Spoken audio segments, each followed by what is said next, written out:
Hi, good morning, everyone. I hope that you enjoyed the opening of the conference and welcome to a case study called Set the Leadership Development Agenda and Put Some Skin on the Game. This topic depicts a crucial step towards creating a sustainable and efficient leadership within a business. Leadership drives organizational effectiveness.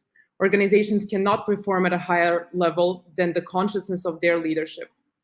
To be able to respond to the challenges of their complex business realities and perform at their best, leaders must grow. It comes down to the level of their development. Our guest is Zana Goic Petricevic, founder of the Bold Leadership Culture. Zana brings to her work a blend of more than 15 years of experience as a corporate manager, entrepreneur, executive leadership coach, leadership development consultant, coaching trainer, and mentor with a great passion for writing, teaching, and public speaking. Zana, thank you for joining us at HR Week, and good luck with your presentation. Thank you so much. So I guess that you can hear me. I'm having a little bit of a tech panic at the very beginning, but thank you so much. I guess you can hear me, you can see me, and we're ready. Everything's perfect. Okay, thank you. Thank you for confirming that. So we're ready to kick off with the presentation, and I am going to try and share that at the very beginning. So let's just see how it works. I hope that you can see that. Yep, it seems that you can. So yeah, I can see you nodding. So this is the topic of our today's presentation: set the leadership development agenda and put some skin in the game. So what am I trying to? So it's a huge topic, obviously, and we can go into so many directions with this topic.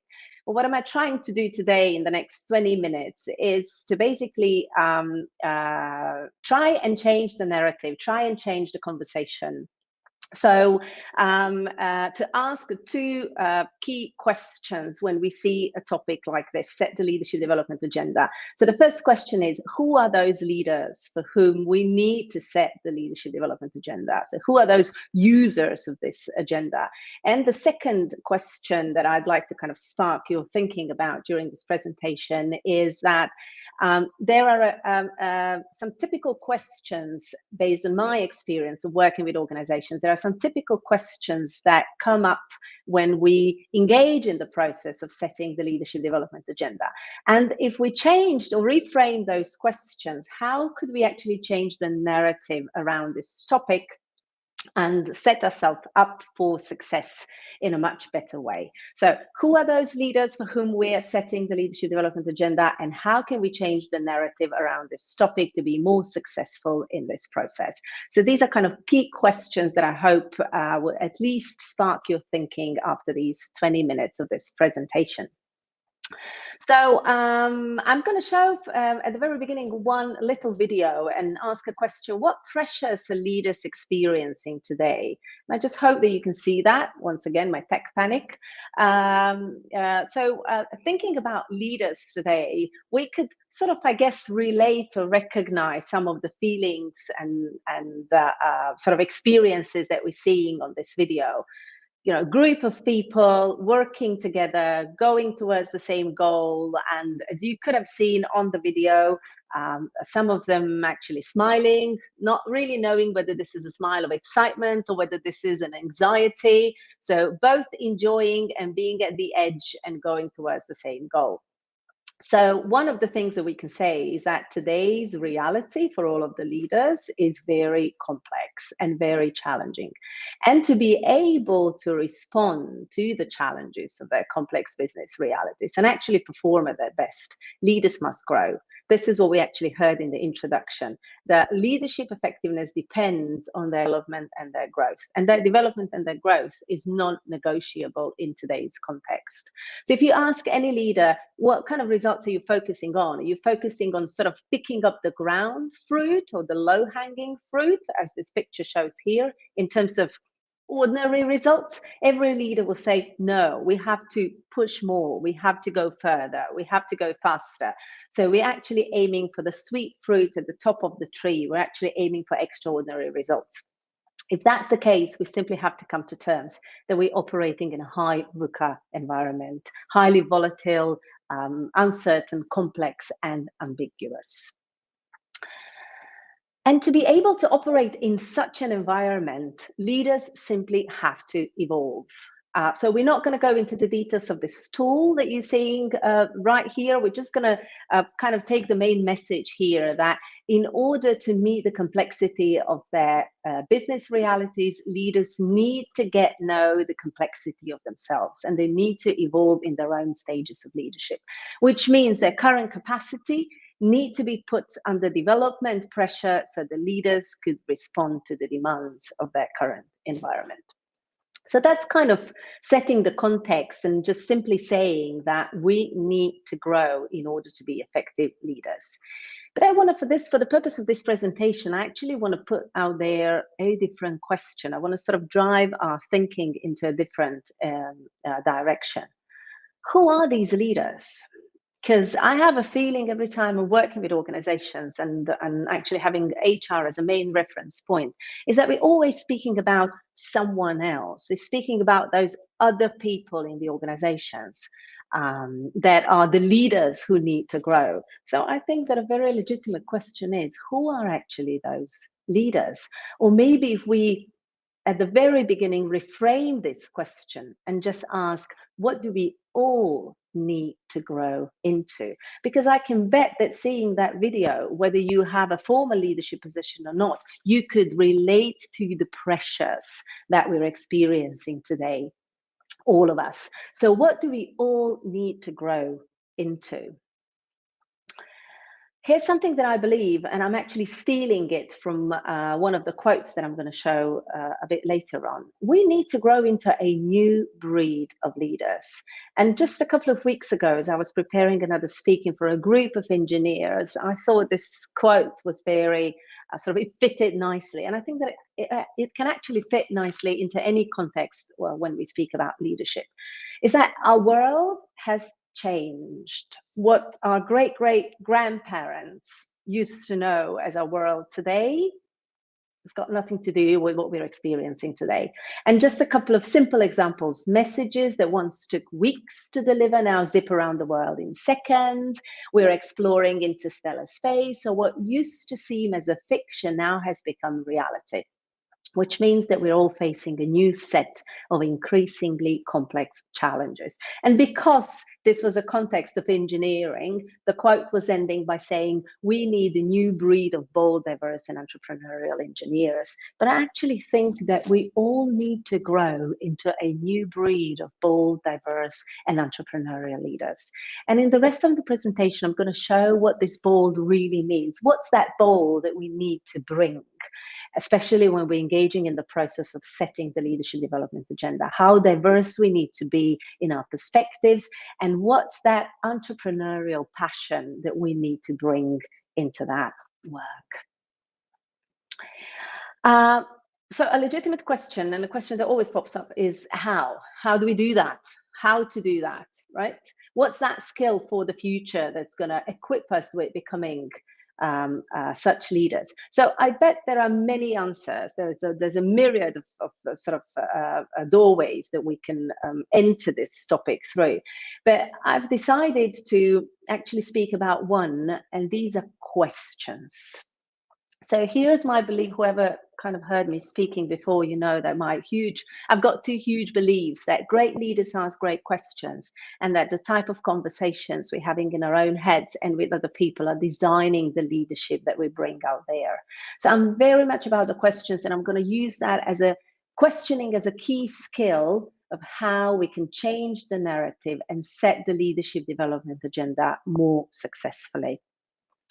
I'm taking this from Hal Gregerson, who is actually, if I'm not mistaken, head of MIT Center of Leadership, and he's also a senior lecturer at the university. And his book, Questions Are the Answers, is actually telling us that every time we are sort of stuck, or we're looking for more creativity, we're looking for more than one good answer, more than one good solution, our doorway into that issue is through curious questions. I'm saying it a little bit in a different way. I'm saying that if we want to lead boldly, we do it by welcoming the daring inquiry rather than being attached to the safe instructions.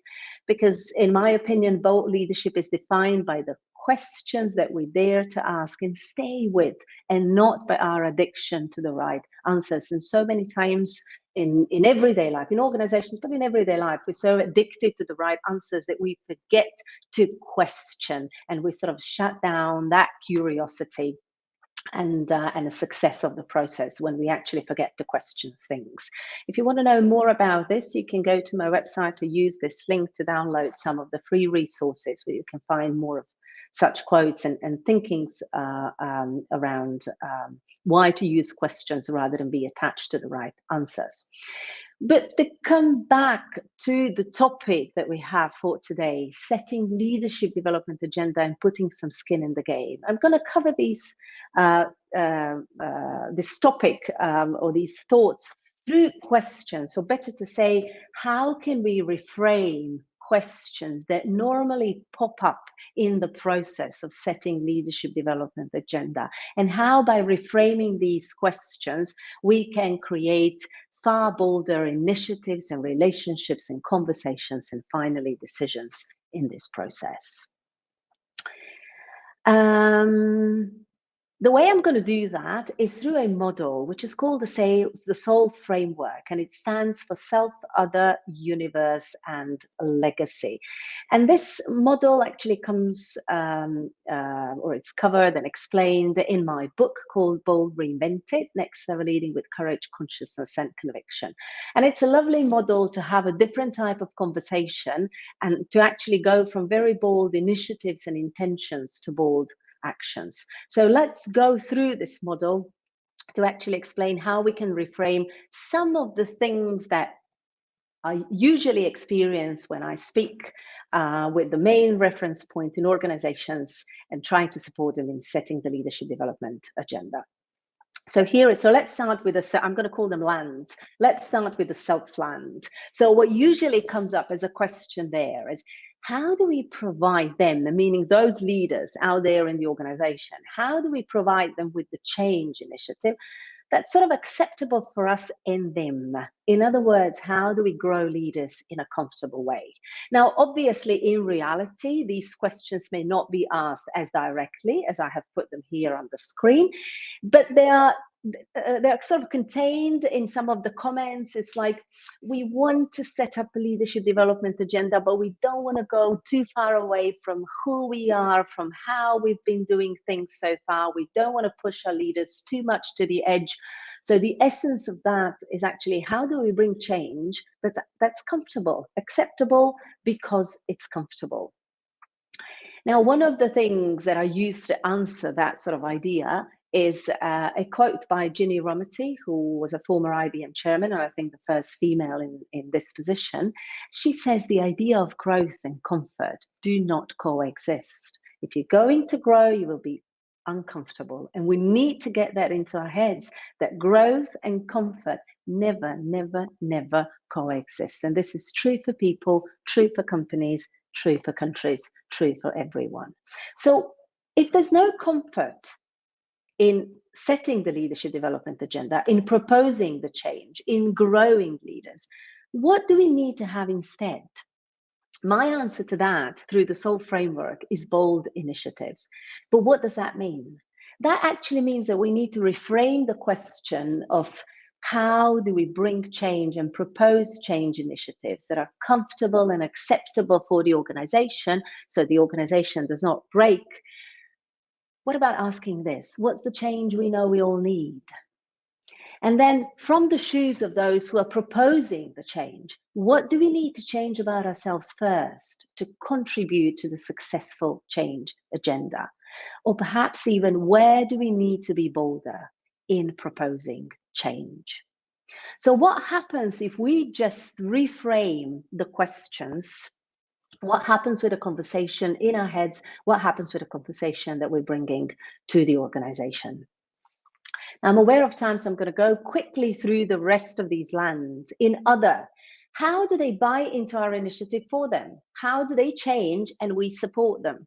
This is a typical conversation around change. How do you get those other people to change, those other leaders to change? Here I'm very much quoting Peter Block, and there's a lovely book. He's got many brilliant books, but one that I particularly like is The Answer to How is Yes, saying every time we approach designing a certain change initiative with this question in our mind, how do we get those people to change? It's actually a power question that always has in itself a wish to control and manage others. Go and ask people around you who wants to be managed, and no one will ever answer that question. Yes, I want to be managed. Let me know how I need to change, right? So if change is not about managing others and asking other people to change, then what is it actually about? I've got two quotes here, and I like from the first one, the social contract. Change is just like leadership.